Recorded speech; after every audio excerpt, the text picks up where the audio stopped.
Chazal tell us about Avram Avinu, that Avram Avinu had a beautiful garden, he had a beautiful inn, and he would invite people in, he would give them food and drink, and everything was nice until it was time to finish the meal and say goodbye. At the end of the meal, he would say to them, fellows, they would thank him. They say, fellows, it's not me, it's Rabbanu Shalom.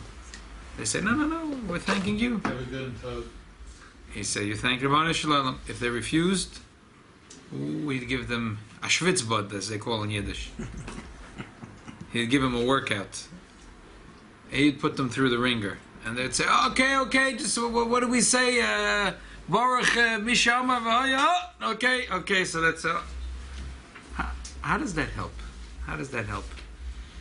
Someone comes to you, you give him the best wine, the best meat, the best bread, and then he's about to leave, and you tell him, listen, I'm locking the door and not let you out before you give me $1,000.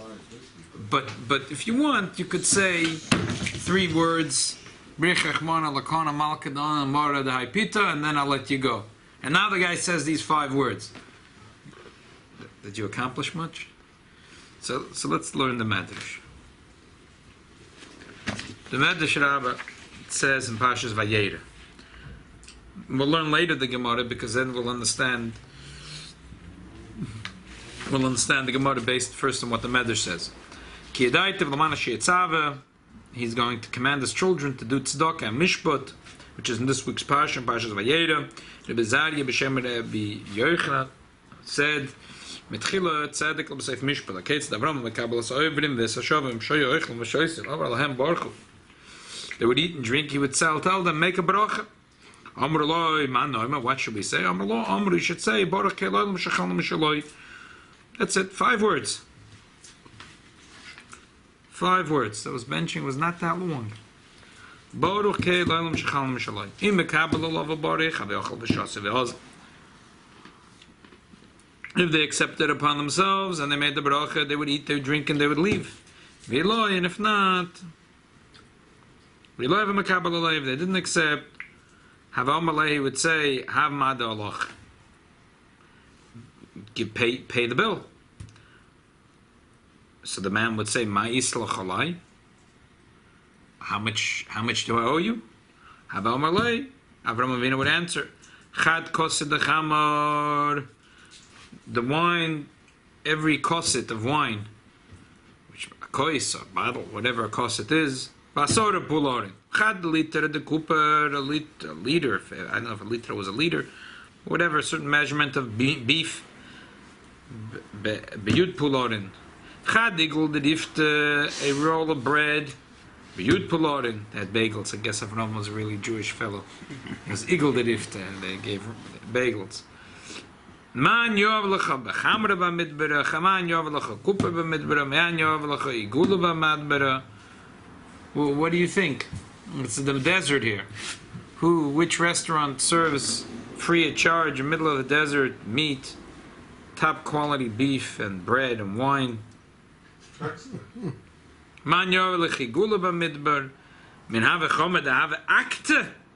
the man would see he's going through the ringer, he's getting squeezed. Akta means skvetched, he's getting squeezed. To have okislei, he used to squeeze them. They have an Omar, he would say, Baruch Eloim Shechalom Mishaloi. Want to get out? How do you want to get out alive? Hadod Ksiv, this is what the pasuk says, Lachatchila Tzedakah B'seif Mishpat. First he fed them tzedakah. He was a very sweet fellow. But then they didn't listen to his instructions. All of a sudden he wasn't so sweet. It was Mishpat. Let's look at the Gemara. The Gemara is in Soita, Daf Yudam and Beis. The Gemara in Daf Yudam Adalev talks about Avram Avinu, that he made an eshel, about planting trees, if he made a pundak. Be it as it may, the Gemara says, Vayikra Hashem Hashem Hashem Ke'elolam, Al Tikra Vayikra El Vayakri, Malamet Shehikra Avram Avinu L'shmoy Shel HaKadosh Baruch Hu B'fek Kol Over V'shav. Avram Avinu, not he called, Vayakri, he made them call the Eibishter's name. Ketzad, how did this happen? Lachash Ochel V'shosov, they ate and drank.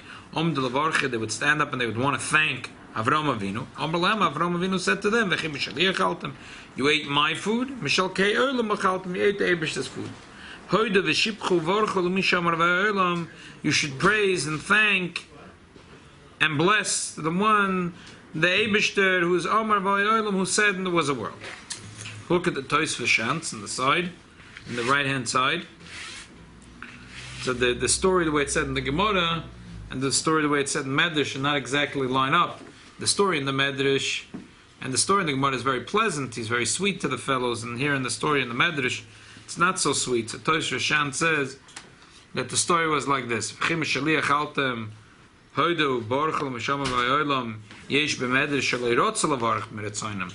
Medrash says that people were not interested in from their fruition and goodwill to bless the Eibishter. He would say, "Yeah, I gotta pay." You tell them it's a minyan gadol, it's a high price. The check is more than a fancy hotel in Manhattan, a fancy restaurant in Manhattan. They saw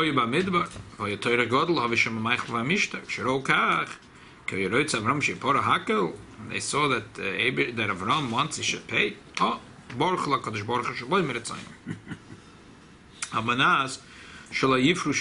in order that they shouldn't have to pay. Okay, nice guy, a really sweet guy, huh? They don't have to pay, all right. But maybe that's not a bracha of emes, is it? Why say to somebody, "Hey man, you want to get a free meal?" Say thank you. Is he giving a bracha of emes? What does that? That's the question. What is this a bracha of emes? So there's several pshatim here. One pshat, there's Lubavitcher Rambam. Why is it Lubavitcher Rambam? It's a Rambam. But you know, Rabbi Silverberg, that gives a shir Thursday night, he told me once, it was at Talmud Chochem, he had a dispute with him about a Rambam. Where was a Rambam? So he said, "I'm a Lubavitcher. This Rambam is the end of Perek Beis in Hilchos Gittin. It's impossible. You're not going to argue with me." They looked at the Rambam, and Silverberg was right. It says, I learned Rambam 35 years, and this Rambam the Rebbe quoted maybe 10,000 times. So it's a Lubavitcher Rambam. The Rambam, and then the second Perek Gittin says, there are certain cases a person obligated to give a get, doesn't want to give a get, so the Bezdin says they should whip him, they whip him. But the Torah says it has to be, just like by a korban, it has to be l'ritzonchem tizbochu. Also by a korban, it's the same thing. A person has to give a korban, doesn't want to give a korban, they go, they whip him. But now he says, "Okay, I'm going to give the korban l'ritzoni, I'm going to give it." So but then they whip him even more, that he should give it, but he should say when he gives it that I'm giving it for my free will. While they're whipping him. Yeah. It's Uh-huh. So they whip him, and then he says, "Okay, I'm going to give the korban." They say, no, that's not good enough. You have to say that you're giving it berotz natoiv, from your free will. And force you to say it, that you're not being forced and you're giving it mamish. It sounds like an offer you can't refuse. They should get that notarized. So the Rambam says that no, it's true, because every Yid is roitzelis misrol, roitzelatzes kol mitzvahs, esrachik ben averis. Yitzer should talk for the hora is only that the hell grabbed hold of him. Now that he was hit, the hora got weak. So now he says roitzeni. He says it's true thing. That's the true will of a Yid, is to do mitzvahs. So if you're talking about a Yid, you could say that if you squeeze the Yid, and the outside, the inside comes out. But we're not talking about a Yid there. We're talking about people that were bowing to the dust on their feet. So this pshat wouldn't work. So there is a second pshat, and that's a pshat from the Feitoyer HaMekutzer. He says, he did his job. Avram Avinu was yotzer yedei vayshev. They lied. It's a little bit of a shveret teretz. First of all, so what did he accomplish? If they lied. So he didn't accomplish anything. And what is it? Avram really, he just wanted yotzer yedei vayshev. He just wanted to do his job. That's not what Avram Avinu wanted to do. It says in the Medrash, in this Medrash, in other Medrashim, in the Bereshis Rabbah, that the Eibush said, I consider that you're my partner in creating the world. Why? Why are you my partner? Because ani lo yoshmi nikar labris vekartois bevreyoisai. No one knew me. So it was as if I created the world, but no one knew that I'm the CEO. And now you made it known to the whole world that I am the creator of the world, so it's as if you're my partner. If they lied, especially according to Tosfos Shantz. Tosfos Shantz says that they all really lied. With the Tosfos Shantz. Without the Tosfos Shantz, you say that some of the people lied and some of the people didn't lie. Some of the people accepted his explanation, some didn't. The way Tosfos Shantz says it, they all, it was just, they knew this fellow is ridiculous, so forget it, they all lied. So what did he accomplish? And even if you say just some of the people lied, it's not mashma that way. The Eibusha said the world didn't know me, now you made me known to the world. And the Medrash doesn't go in to say, well, some people. So it sounds like now Moshe, the Avraham Avinu accomplished them. Third pshat is in the Yefei Toyar. The third pshat in the Yefei Toyar is his table was clean. He couldn't have people that are non-kosher to eat at the table. He can't have pagans sitting at his table. It's similar to the first answer also. He can't have pagans sitting at his table. So pagans didn't then say, okay, so pagans didn't sit at his table.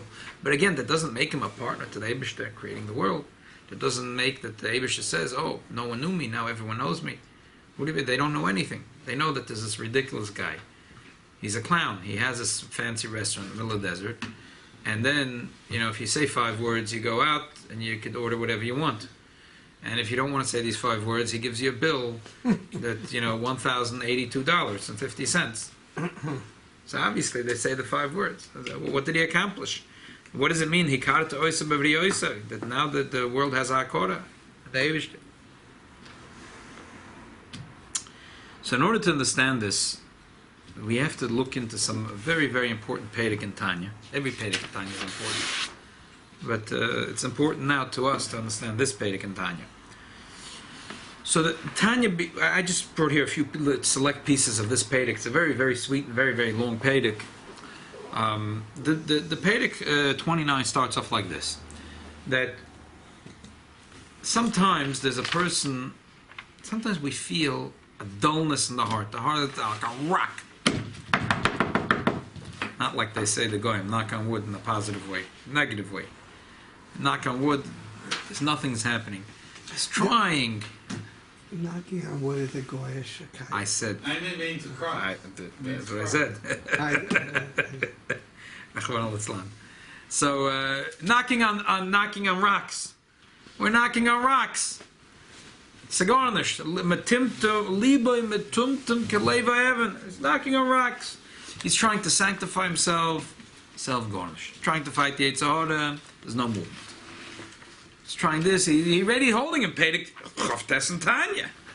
He's on the journey, he's already Perek 29 in Tanya, and all of a sudden he hit a snag. It's just, his heart is a rock. What should he do? Alter Rebbe says, Eitz Yutz, Zoya says an Eitz. Omar Rav Mesif Ganeden. It's not here. I'm not reading yet from just a minute. The Rav said Mesif Ganeden. The Rav said like this: Oh, the lo salug ben hoida mevatchenlei. Goof the lo salug ben hoida the nishmotz mevatchenlei. That there is a log. That there's a heavy log. Yeah, you ever went camping? So you have to get the fire started. So today you just go to 7-Eleven for $1.99. You get the lighter fluid and you spritz it up as and the door log. In those days. Yeah. Oh, exactly. Get those logs exactly. And then there's a fire at Leva Shemayim. And there's no problem. And then for another $5.99 you get a bag, 2 bags of wood, and you're good for the night.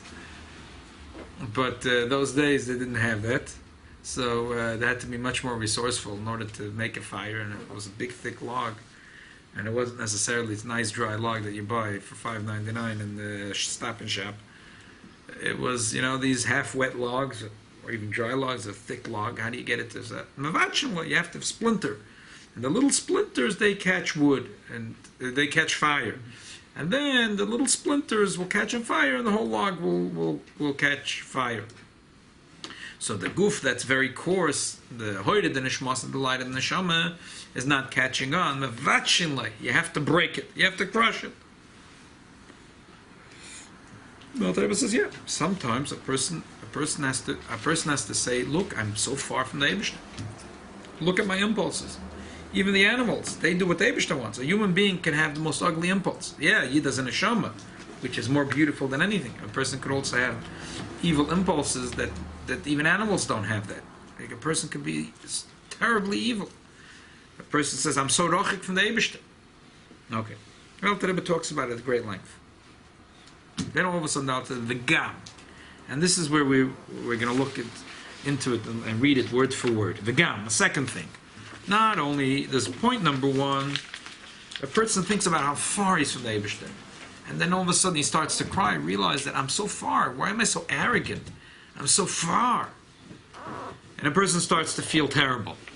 And all of a sudden the fire of the neshama catches onto the thick body.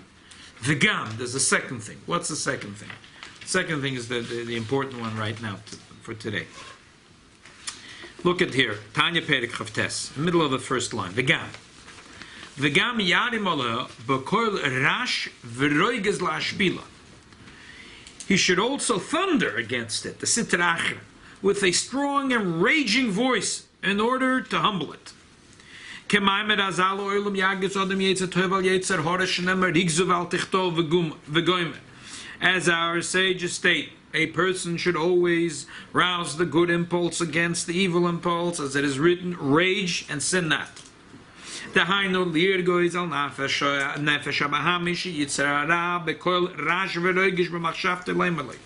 He should rage in his mind against the evil impulse with a voice in his mind and say to him,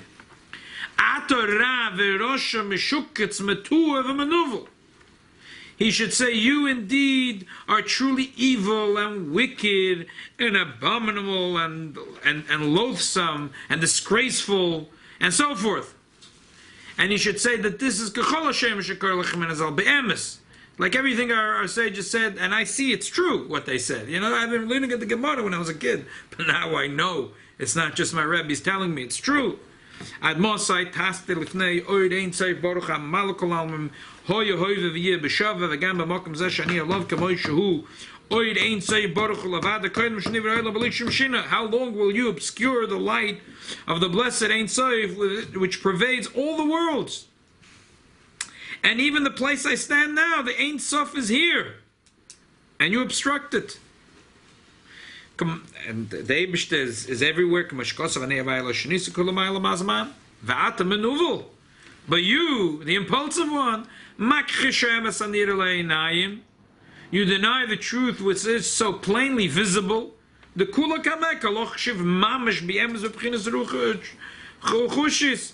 That all is truly nothing in his presence. And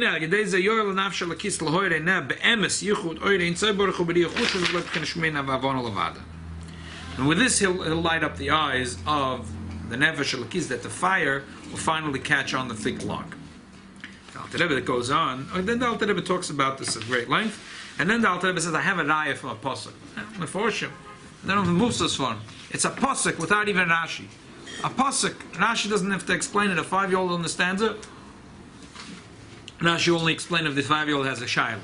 This is a pasuk when you don't even Rashi to explain this.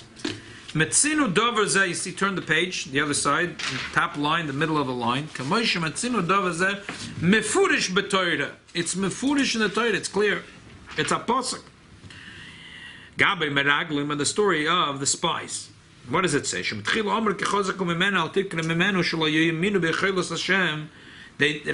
did they say? They said that he's stronger than him. They should say they're stronger than us. So Chazal say they said they're stronger than him. They said even the Eibishter couldn't help us here. So they didn't believe the Eibishter could bring them into Israel. Then all of a sudden, they retracted. They said, we're ready to go up.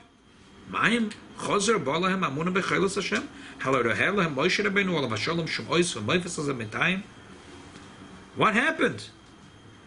Moshe Rabbeinu did not do any miracle. He did not do any miracle to convince them and to show them any sign. He merely told them that God was angry with them and would not allow them to enter the land. All of a sudden, they said, "Oh, they didn't believe that the Eibusher could help them. They were crying. They said they would rather be slaves to the Egyptians." Moshe Rabbeinu didn't perform any miracles or anything. Moshe Rabbeinu just told the Eibusher called to say, "Okay, that's it. They don't want to go there. They're going to die in the desert. They're not going to go." Moshe Rabbeinu tells the Yidden, the Eibusher says, "Oh, hinanu v'alinu." Sounds like this little child. You want to give your child something, and they're fighting and arguing. As soon as, okay, fine, you don't want nisht. I want it. We're talking about 600,000 men and women, a few million people, immature children. What happened?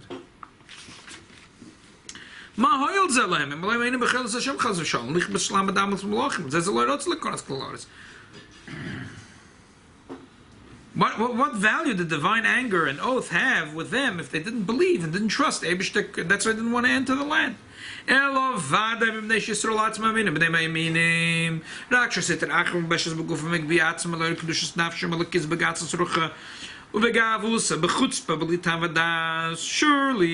the explanation is the following. The Yidden themselves are believers, the children of believers. So therefore they believe that the Eibusher can bring them in.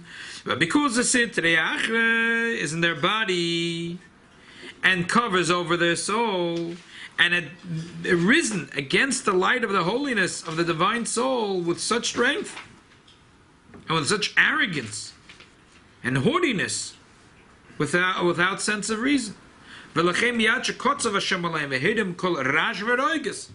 Ad Mosel Eidor Azois, but Midras a Yiplo Begech, Mani Hashem debartim Loizes, Eidor Azois, Kshamat Horn Koshem Elo Nichtne, and Nishbar Liba Mekirvim, Tixives Ablamoid, Umemela Nafla Zetrachim, Shalta Vegabus and Vegasas Rucha.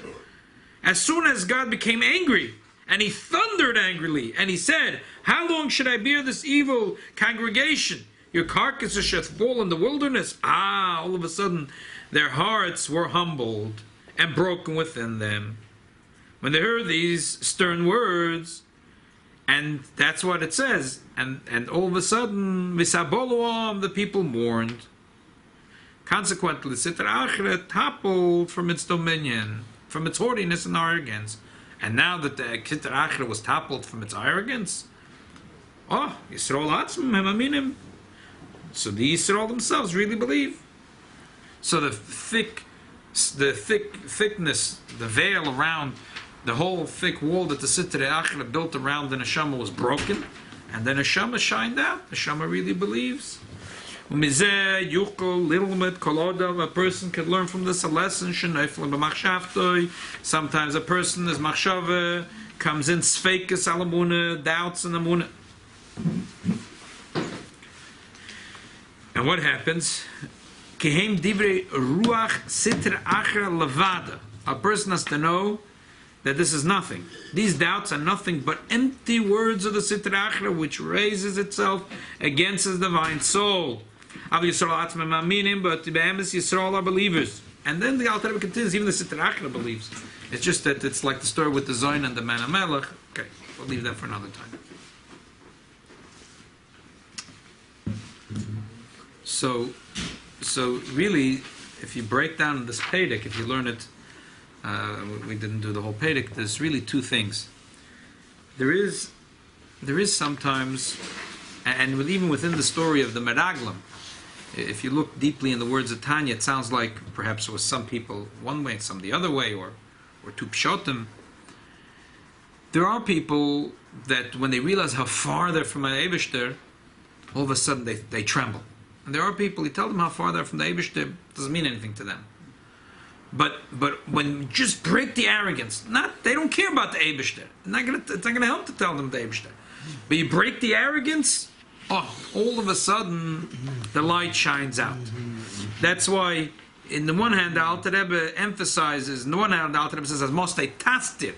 The Alter Rebbe says the person is zerochik mepnei Hashem. But then the Alter Rebbe says vegam. What's the vegam? A new thing. No. Sometimes a person is like, okay, I'm far. I don't care I'm far.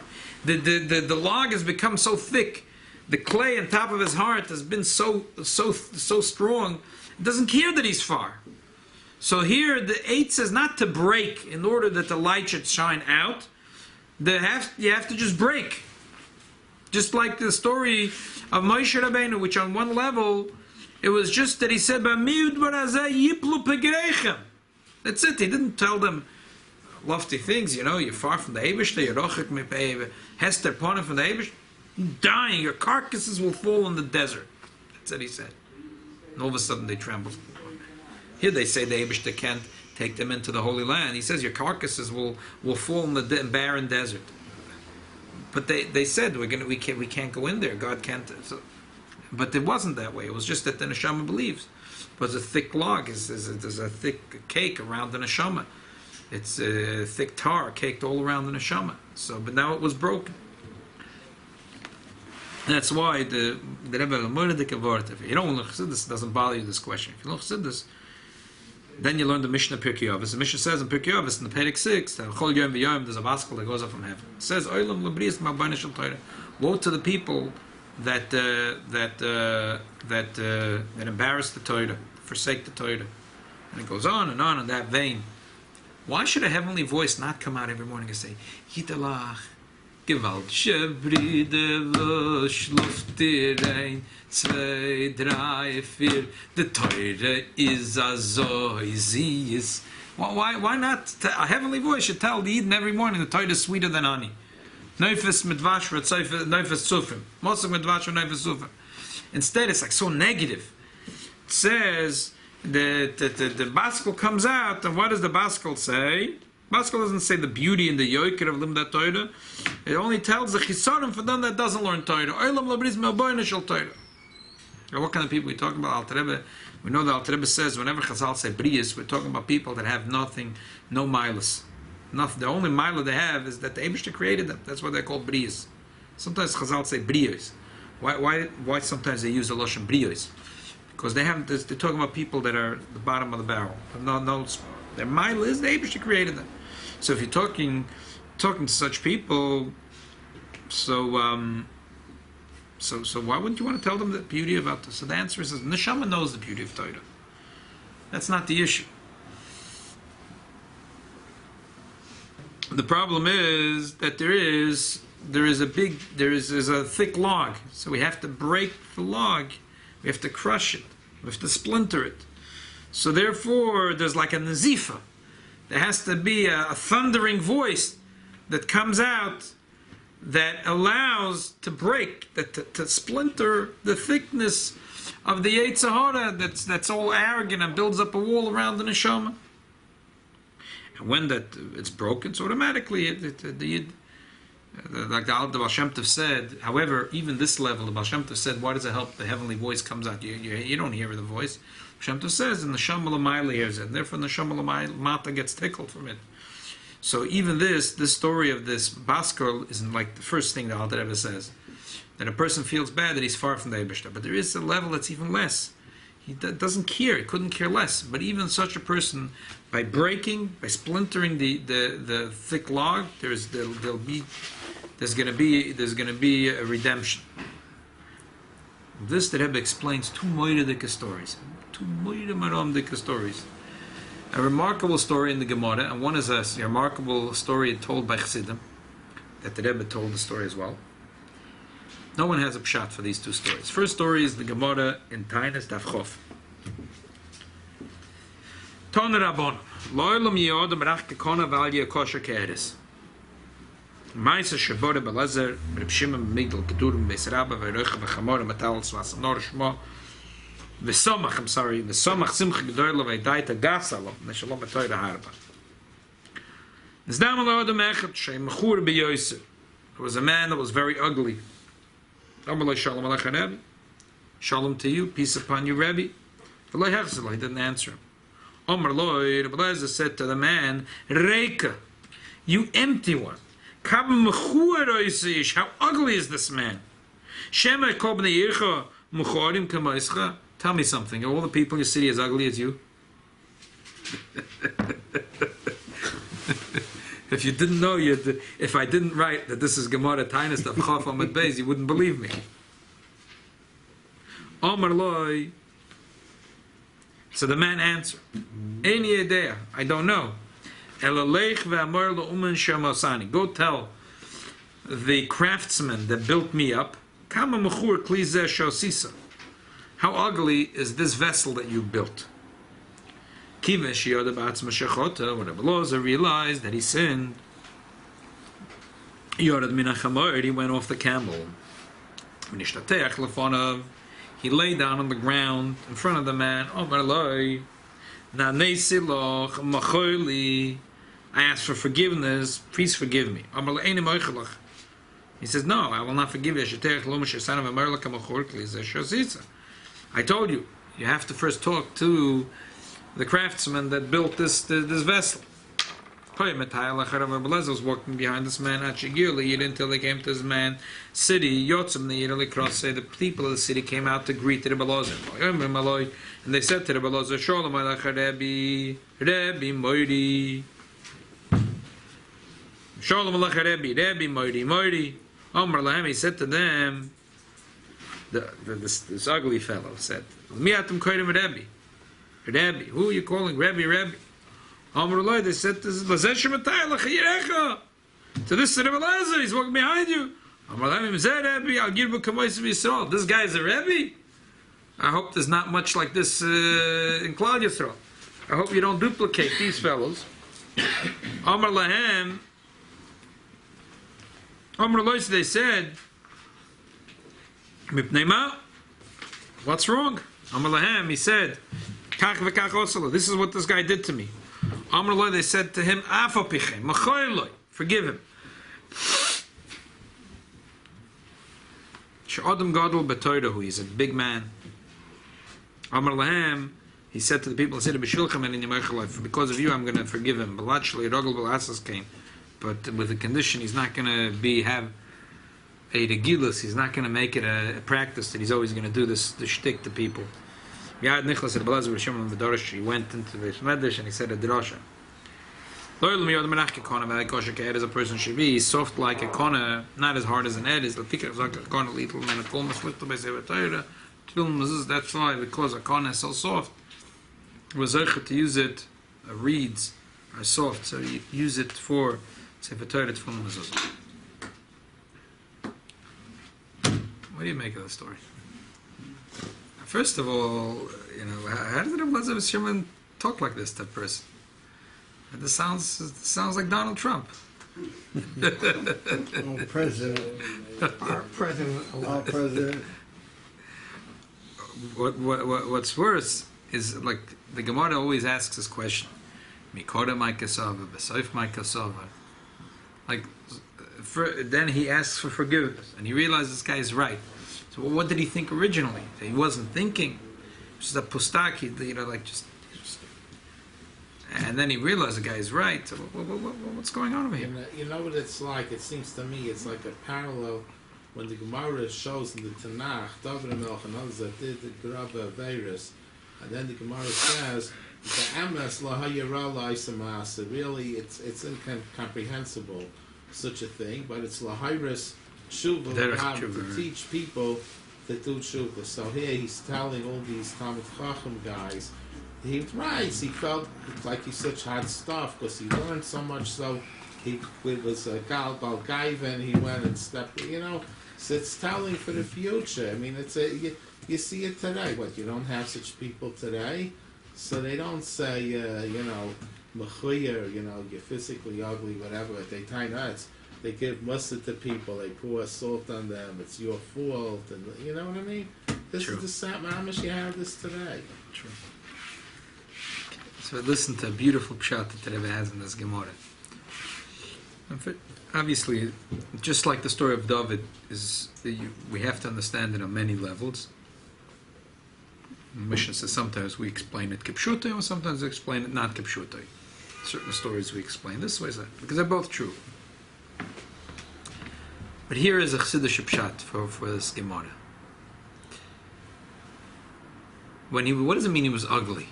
Physically ugly? Maybe that's true too, but that's not the ikir. Spiritually ugly. So when he said shalom to him, he realized that there's nothing he could do to get through to this guy. The only way he's going to get this guy's attention is by breaking him, by trying to crush him, by splintering his ugliness. So therefore he gave him this, this comment that really put him on fire. And when the person so all of a sudden the person answered, "You're talking to me? I'm a creation from the Eibishter. Not only the Eibishter created me, I'm a keli. I'm a vessel." What is a vessel? No one makes a vessel for no reason. You make a vessel because you have a purpose for it. The Eibishter created the world and created me, and created me with a purpose. So go ask him what's the purpose I was created. So in the Gemara, one of the questions Mefarshim asked is at the end he said, "Bavad shelo yirogelas kain." You shouldn't make it as a regilus to do it. So the Mefarshim asked, she said, "Bavad shelo yasa oy," just don't do it again. I forgive you, just don't do such a thing again. He said, "Bavad shelo yirogel." Don't make it a common practice to do it. Once a year you have to tell somebody he's ugly, tell him. But don't say it like every day. Once a month. So the Rebbe says the pshat is like this. It's beautiful. They try to also bring in the Chassidish pshat into the Gemara. Rebbe Lezer realized that it was chota. Why was he chota? He realized if the person answered him so quickly, leich lo mashasani, that he knows that there's a Ribbon Shalom, and that and so he says, no. This guy didn't deserve the ringer. He didn't deserve the treatment. I made a mistake. Sometimes a person who's spiritually ugly, they need to get this bitush. That's why at the end the guy didn't say, "I'm going to forgive you with a condition, never say such words again." No, sometimes these words need to be said. But b'derech harogil, most Jews don't need this. It's not a good treatment. This is extreme treatment. This is not for every day and not for every person. That's why the Gemara says the condition was b'vad shelo yirogel asas kain, not shelo yasa kain oid. And that's why also in this case he realized that even this time he overreached. It wasn't, this person didn't need such a strong mussar. Second story is a story of the Rebbe Rashab. Rebbe Rashab, father passed away, the Rebbe Marash. There were two brothers. The older brother was Rebbe Zalman. The younger brother was Rebbe Shalom Ber, and the older brother refused to be Rebbe. So the younger brother became Rebbe.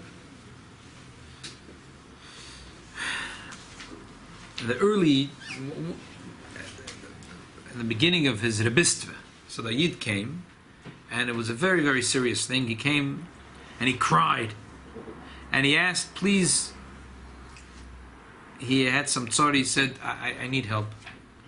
Rebbe Rashab said, Ich kann gar nicht helfen. Ich kann dir nicht helfen. I can't help you. Heard such a thing, he walked out of the Rebbe's room, and he broke out in bitter tears. Reb Zalman Aaron stood there. He said, "What happened?" So he said, "I came to the Rebbe, your brother, told him my troubles. All he said was he couldn't help me. He can't do anything for me." Zalman Aaron said, "Just wait a minute." He walked into his younger brother. He said, "Come on, what's this?" You imagine, it's like the older brother said, "Just come on." Person comes to ask you a bracha. Now he's crying, but more shoulders from Tsar, you can't help him a little bit. Oh, you're right. Just a minute. He went, he put on his gartel. He said, "Pull the fellow back."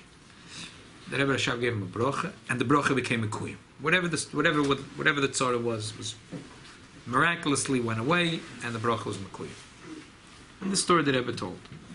In fact, the Shaila again, Mikora Makasov, Vayshev Makasov. Even if the Rebbe saw that he can't help a person, so you can tell him, "Afila cherev chadam monachas al tzavor shalodem." The Gemara says, "Al yimna atzmam l'rachmim." A person has a sharp knife on his rachmon l'slan, on his throat. He shouldn't give up and should ask the Eibishter for rachmonas. But what kind of and then if you really can't help him, so now as the big brother comes and says, so he says, "Oh, okay, fine." So he puts on the gartel and says, "Okay, call him back." What was the pshat in the story? So the Rebbe says, perhaps the pshat is like this. The Rebbe Rashab saw that this person is not a kli, is not a vessel to receive the Eibishter's bracha. But if But if he'll give him this like crass, like, you know, tell him to go, and this person is gonna start weeping and crying, and this person's that's like it's gonna is all of a sudden gonna become a keli to be Eivish's bracha. When he heard from his brother, this person was crying, but Moshe Sholosh, he realized the person was a keli now, and now he really could receive the bracha. He really could. It was a setup. It wasn't that Chas v'Shalom he didn't want to help him. He didn't want to help him. That was it felt the only way he could help him. So from all this we see that there is an extreme treatment called bitush, splinter, nazifa. It's not an everyday. It's not for every day. It's not for every person. Even for ourselves, we reserve it for extreme cases. When we don't, it's not Pedic Aleph in Tanya. It's Pedic 29 in Tanya. It's not the first treatment, but sometimes a person feels a heart is like a rock, and there's nothing else he could do, and that's a treatment, bitush. But there is such a treatment. There is such a treatment. The difference between a yid and a goy is this: when you give this treatment to a yid, you break the crust, out shines the neshama. By a goy, there is no neshama. By a yid, we say, as big as the crust is, but there's something beautiful on the inside. By goy, not necessarily. Okay. But this treatment works. It always works. It works not only for a yid, it works also for a goy. A goy, after the mabul, has the ability to recognize that there is a balabayis labidazu, that there's an eibishter. And that's why Avraham Avinu gave many explanations. The Gemara says, Masechta Vaydazor, Avraham Avinu had 400 parakim. And the Rambam, we just learned, Avraham Avinu went around the world and with logic. He explained people, Orach Lehem Rayas. He stood on the stage, he didn't just, he gave people explanations. He wrote many books. We don't have the books Avraham Avinu wrote. And it says he wrote books. It wasn't just little slogans. Avraham Avinu went around and he had explanations with logic. He explained people the logic of understanding there's an Eibishter. However, came people to his house and they were such a thick crust around them, they couldn't take. Didn't mean anything to them. So therefore, it was akta. He put them in the ringer. He made it a little tough for them. And then all of a sudden, he broke their thick crust. Then the explanation that he gave them originally, it's not that at the end of the meal he gave, you're not going to say these 5 words? $1,082 plus 50 cents. You don't want to pay? Say 5 words. Baruch Lamisha Amar V'Hoya Olam. They sat at the meal, he schmoozed with them, and he gave every person an explanation logically. If it didn't stick, he said, this is a thick log, the fire is not catching. This is last resort, Pedic Chavtes and Tanya. All the other tricks don't work. Pedic Chavtes and Tanya will work. We'll put them through the ringer. That's what the Medrash says is double loshen. The Medrash says that what happened. Look at the last 2 lines. He said, "Man yavlo iglabe, man yave kave chomi, yave akta, dave oket lay." When they saw akta, what is this double lashon? When they saw that he's squeezing and he's squeezing them, he didn't squeeze them twice. So what is it? Double lashon. Derech haremes, you could say that they realized. That akta, they realize that they are in a bad place. Through squeezing them, they realize they're in a bad place. So therefore, all of a sudden, when the arrogance was broken, they realized that he's right. When he broke their arrogance, when you chop it down and you break the arrogance, all of a sudden, they understood that there is an Eibishter. So therefore, that answers our original question. It wasn't just that he just gave them a bill and he forced them, put them through the ringer, and they said 5 words. No, he gave them an explanation. But those people that explaining didn't help, so you have to go to that extreme. You have to give them that bitush. You have to give them that nazifa. That bitush, chop him down. Splinter him. Break the arrogance of the sitrach. What's going to happen? All of a sudden, then the fire is going to catch. But at the end, the fire was really catching on to them. It wasn't just that he broke them. The fire eventually did. That's why the Eibishter says, yes, you're my shutef, because of you, people know that there's an Eibishter. And what's the lesson to us? The lesson to us is Very simple. And we have to be like Avraham Avinu. Firstly, we have to be very kind to old Yidden, and we have to give them to eat and to drink, and we have to invite them to our house and make them feel comfortable. But it happens sometimes, you see, like, you wonder, you see boys going and putting on film with people, say, come on, just roll up your sleeves. Say, well, so what do you, so you sort of halfway force the guy is polite, so he doesn't know how to say no, loy mit an aleph, as they say in Yiddish. And so, you grab his hand, you put on the tefillin, or you get him to put on a mezuzah on his door, or you convince him to make a bracha for once. So, but what did you accomplish? What did you do? You never know what you accomplished. You see that Avraham Avinu did it, and it worked. So even sometimes when it's acted through some polite, we're not talking about coercion, but we're talking about sometimes a little bit of a twisting of an arm. You say, well, Avraham Avinu did it, and it worked. Sometimes you need a little bit, just like we need on ourselves sometimes to do that bitush. Sometimes it needs slightly that treatment. And in that sichos, we are zoiche that the Eibishter brings us Mashiach Tzidkenu, that the Rambam says that Yokov Kol Ha'olam, he's going to force even the people that don't want, he's going to force the whole world, and Yokov Kol Yisrael, Leilach Bo Alachatzket Bitka, we should be zoiche to Gula Mitzvah Shlema de Mashiach Tzidkenu. Amen. Amen.